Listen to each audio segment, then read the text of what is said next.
About 2 years ago, I was desperately looking for a part-time job because I wanted to travel.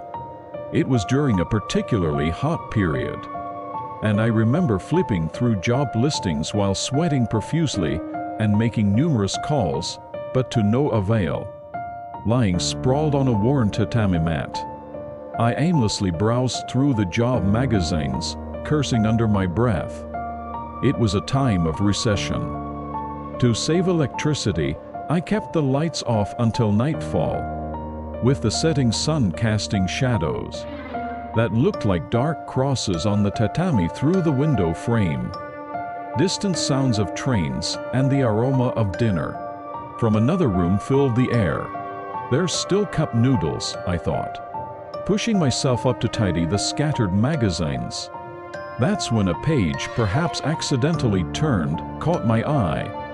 It was an advertisement for a part-time job at an inn in a certain prefecture, which I prefer to keep undisclosed. Interestingly, it was the exact place I had wanted to travel to. The job was for the summer, offering modest pay, but it included accommodation and meals. As someone who had been surviving on instant noodles, this was appealing, especially since it was at a destination I longed to visit. I immediately called and was greeted with a warm response. "Hello. Thank you for calling Name Inn." I quickly agreed to start the next day. I've always recorded important calls to ensure I don't forget any details. Playing back the recording, I noted down essential information, including the need to bring my insurance card. The inn's photo in the ad looked quaint, surrounded by nature. I felt relieved having secured the job and excited about the trip. But something felt off. As I prepared my cup noodles, humming a tune, I couldn't shake this feeling. The day had turned to dusk, and a humid breeze wafted through the open window. Sipping the noodles, it struck me though the offer was great, and the presence of other girls at the inn hinted at potential encounters. Something just didn't sit right. I gazed into my reflection in the dark window glass, appearing lifeless and aged. The next morning, I woke up with a terrible headache and a sense of foreboding. My gums bled as I brushed my teeth, and my face in the mirror looked pale and haggard. Despite my reluctance, I had already packed the night before. Then, the inn called to check on me, noting the strain in my voice. They kindly suggested I relax in the hot springs upon arrival. I left for the inn, but soon felt chills and dizziness.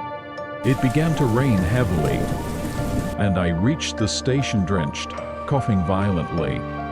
At the station, my condition worsened. Struggling to breathe, I noticed blood on the ground after coughing, and my hands looked unnaturally wrinkled, like those of an elderly person. Climbing the stairs to the platform was an ordeal, and I collapsed on a bench, waiting for the train in agony. Suddenly, an old woman with a demonic face lunged at me from the train. We struggled, but I was surprisingly weak against her. She pinned me down, asking why I was so eager to get on the train. I managed to tell her about the inn before station staff intervened. The train left, and I sat there, unable to stand. The old woman cryptically warned me that I was being drawn into danger before leaving. After being sent home by the staff, my health miraculously improved. I decided to call the inn to cancel, but the number was now out of service. Puzzled and scared, I checked my call log. The recording of my conversation with the inn had transformed into a sinister, unrecognizable voice, interspersed with a child's voice and background moans. Frightened, I checked the job magazine again. The page with the inn's ad was old, wrinkled, and slightly burnt, contrasting the rest of the magazine. The photo showed the inn burnt to the ground, with an article detailing the death of over 30 guests due to a fire started in the kitchen. I sat there frozen as the rain subsided, and a moment of eerie silence enveloped me.